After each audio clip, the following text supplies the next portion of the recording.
Welcome to the Classical Happy Hour. I'm your host, Martin Davids. This is the show where my guests and I talk about music while enjoying a tasty beverage. And sometimes we try to play music together after. Today's guest is Nell Snaidas. I know. Oh, but I haven't even had anything to drink yet. Hi, Martin David. It's awesome to have you on the show. So, tell me a little bit about what you're doing for work these days. Well, we are here together in Denver, tinkle tinkle, where we are putting on La Púrpura de la Rosa, which is the first opera ever to be performed in the Americas. Was first performed in 1701 in Peru. And Frank Nowell, who's the artistic director of Baroque Chamber Orchestra of Colorado, approached me about 3 years ago. He knew that I had directed a few productions of this opera, and he was really keen on doing it here in Denver. So now here we are finally doing it, and Marty is playing first violin in the orchestra like a god, just beautifully. And there are lots of goddesses on the stage.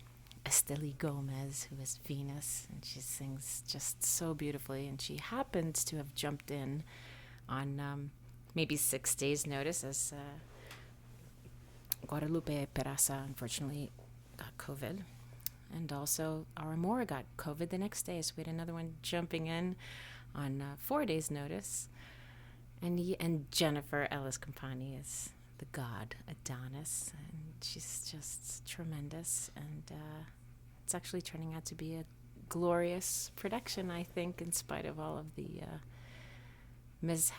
health mishaps.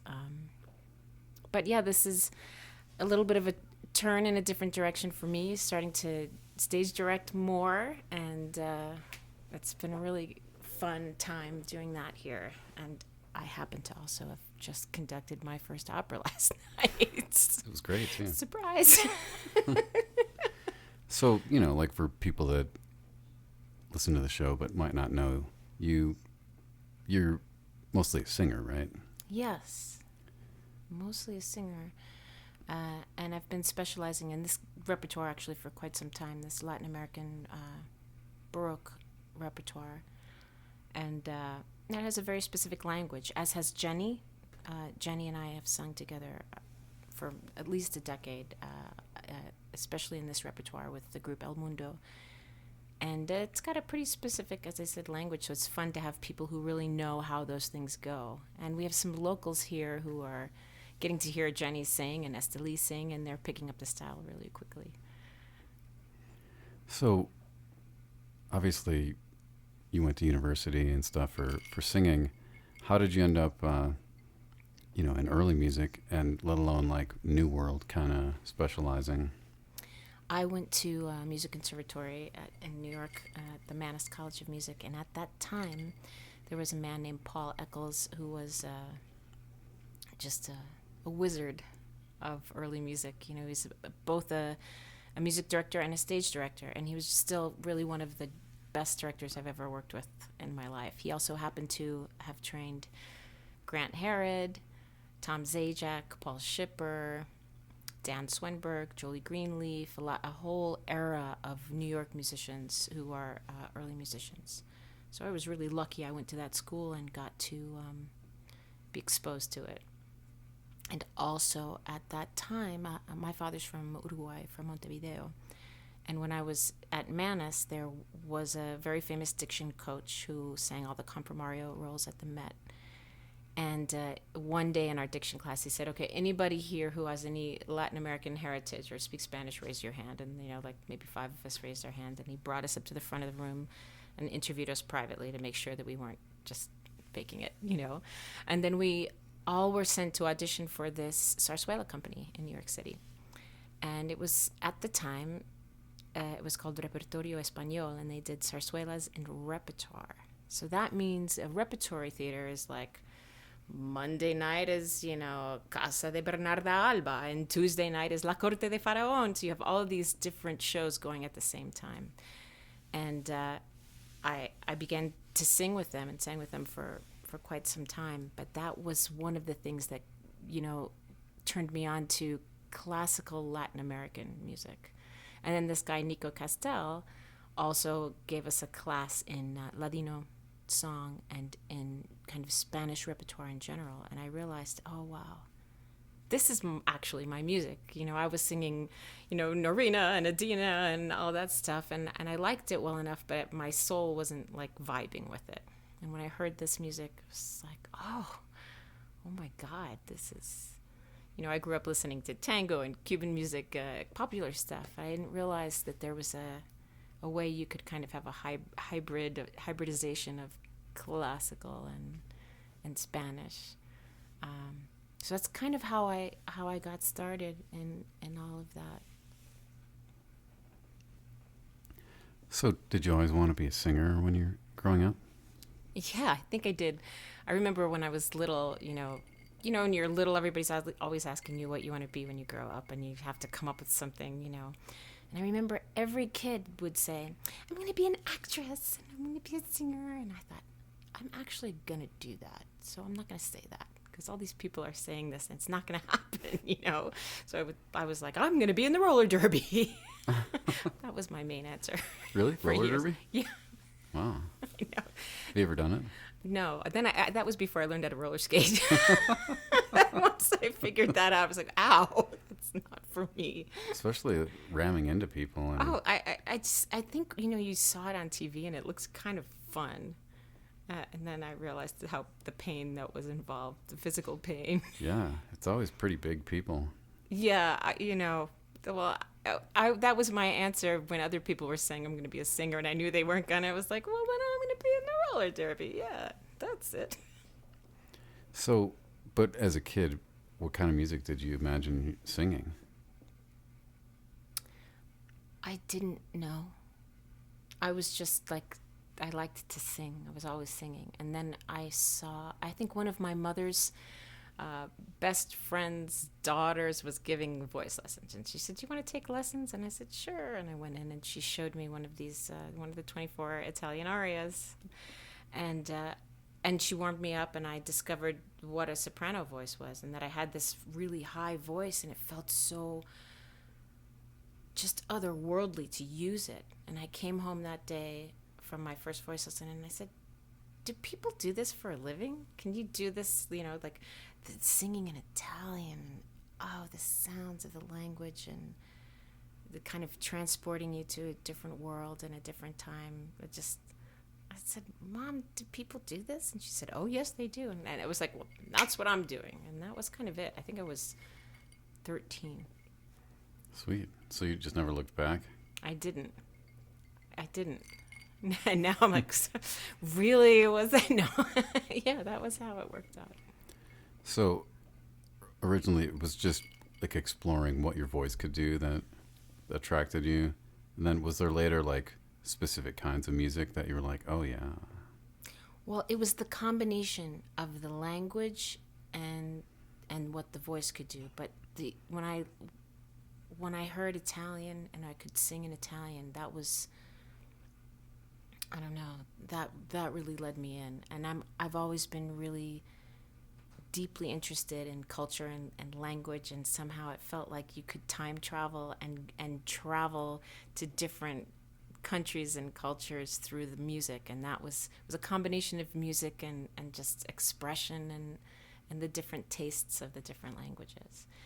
And I think I also another I guess musical piece that drew me in. My dad had this recording of Anna Moffo. I don't know if you know this singer. She was a singer in the 50s and 60s, and she was from Philadelphia. Beautiful musician. She just, to me, is still the greatest singer I've ever heard in my life. And she sang everything, and she had a kind of a short career, I think, because she sang like Carmen and, you know, Costanza, you know, like she just did everything because she wanted to. And there was this recording of her singing Et Incarnatus Est from C minor Mass.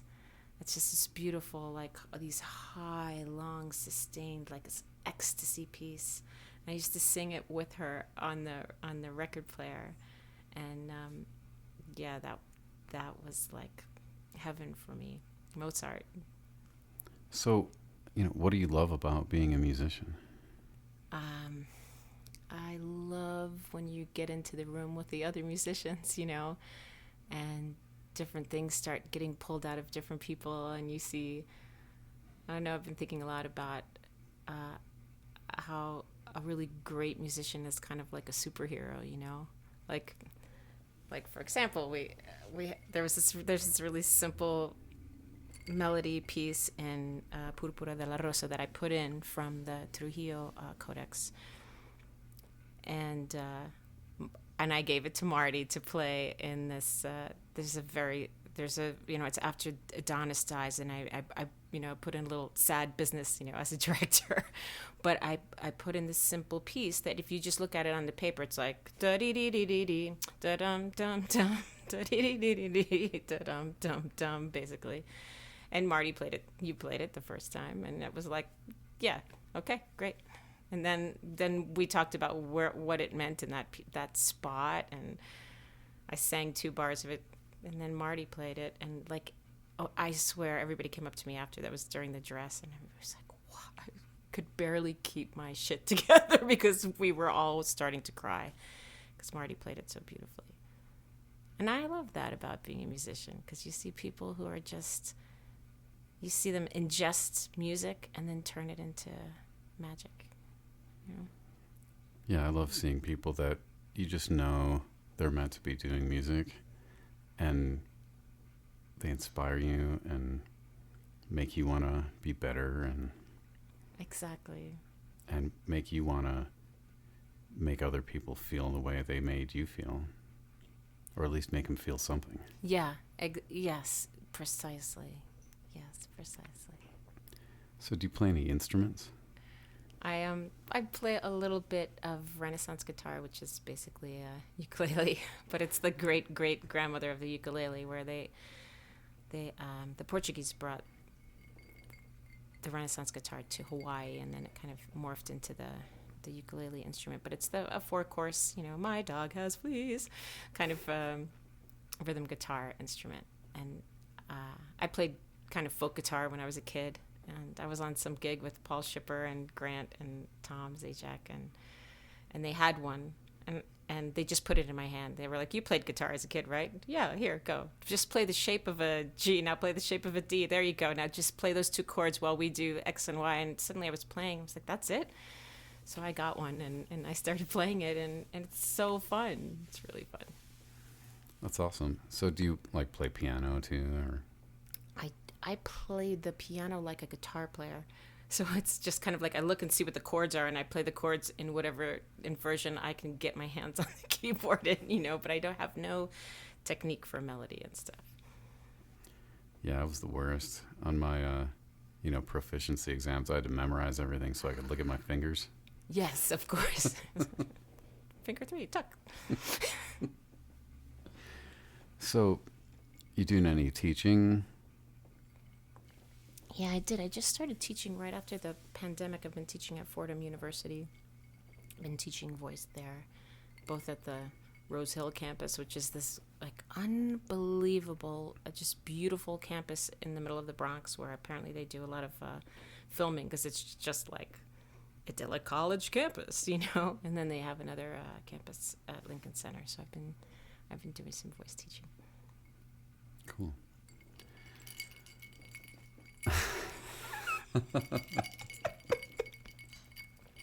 This is a prerequisite, this sound right here. It's the best thing on this podcast.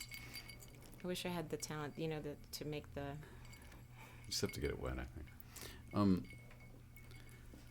So, do you have any advice for young singers?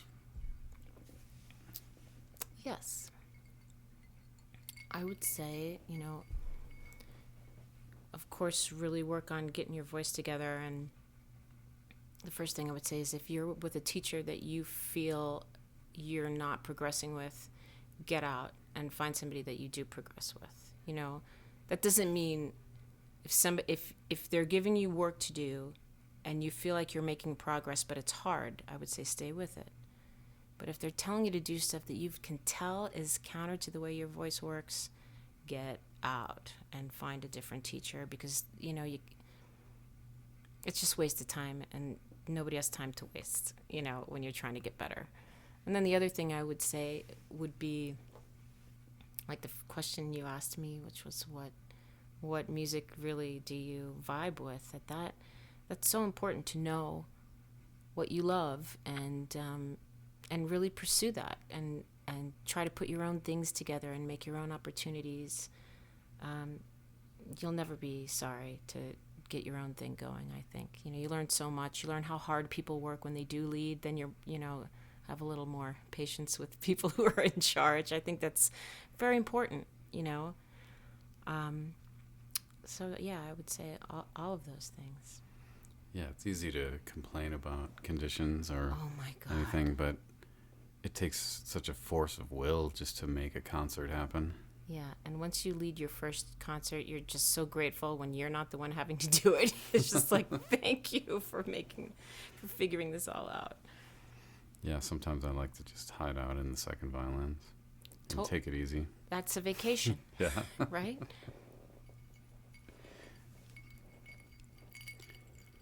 So, what's coming up for you? Anything interesting down the road?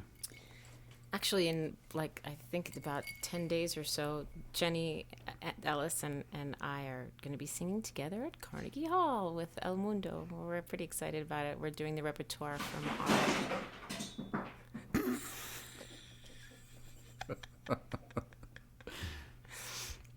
It's a professional podcast, people. Very professional.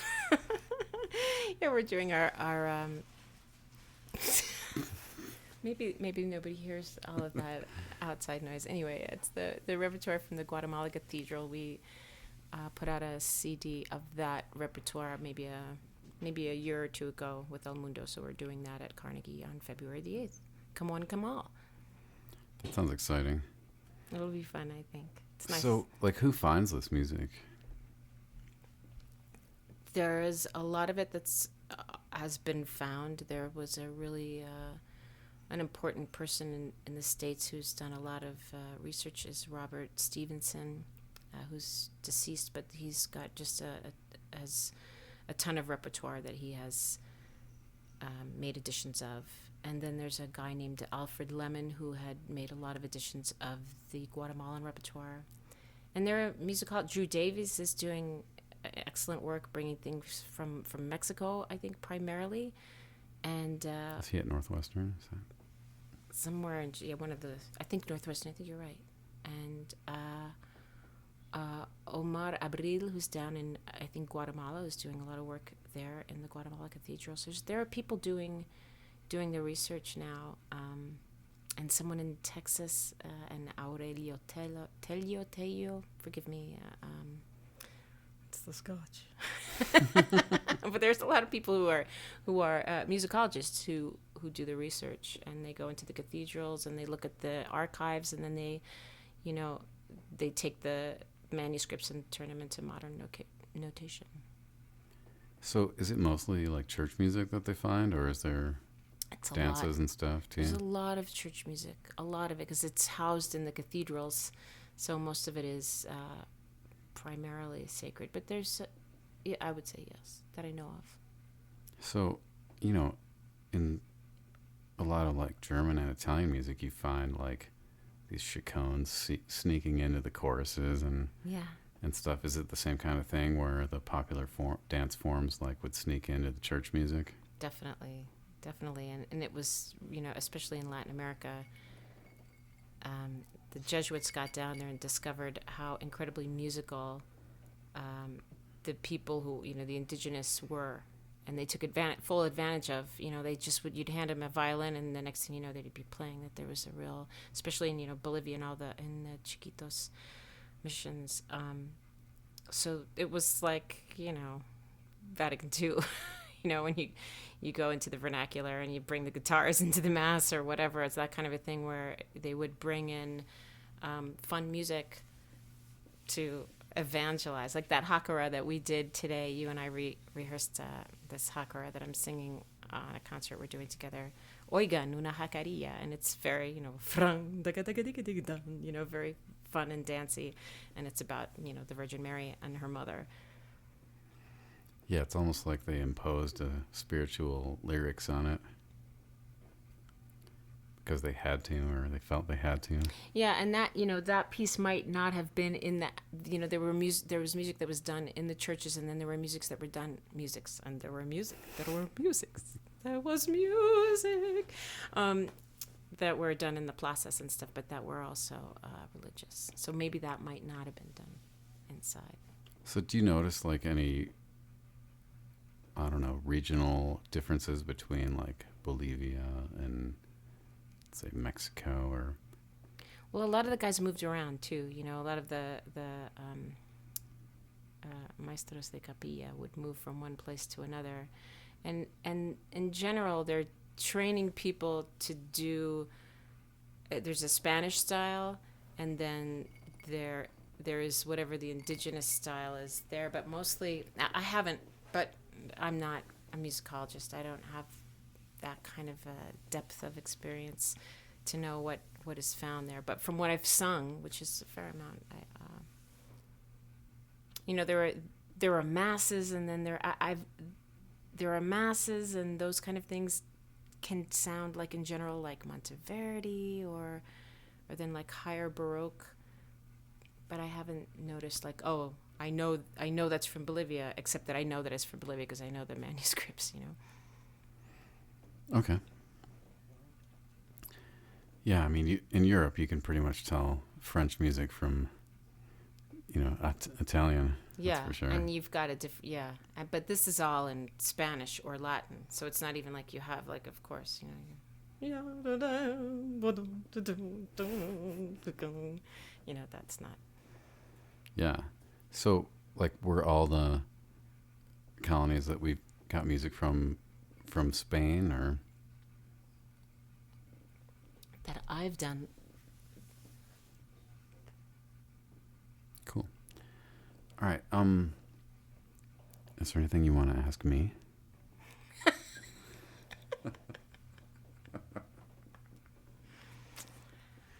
Wow. No one's ever ready for that question. That's, yeah, you're just like, it's like beep, dope, beep, dope. Yeah. What is your favorite beverage, Martin? Definitely the Manhattan. Yeah? Yeah. I like Manhattans. What's the brown liquor? I like bourbon, but I married a Canadian, so they're pretty good with Crown Royal too.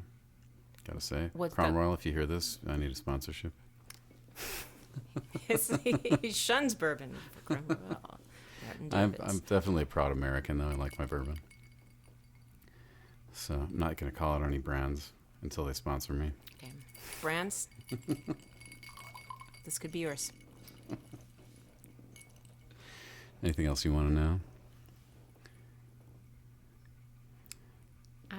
I'm very satisfied. All right, I think we're going to wrap it up here. You can catch me and Nell if you're in Denver, playing an opera tomorrow night. What's that? Tomorrow at 3 o'clock at St. Cajetan's. So that would be the 29th of January. Hopefully I'll get this posted by then. And you can catch Nell at Carnegie Hall. What's the date? Do you know? February the 8th. February 8th at Carnegie Hall. It's going to be great if you're in New York. Go see her. And thanks for listening. Please subscribe and give us a great rating on Apple Podcasts or anywhere else you can rate it. 5 stars, ladies and gentlemen. Yeah. And I know you want to keep buying my CD, Baroque and Alone, and my arrangements at bachfor2.com. Looking forward to my next guest, and we will see you next time. Bye. Bye. Thanks, Marty. Thanks, Nell.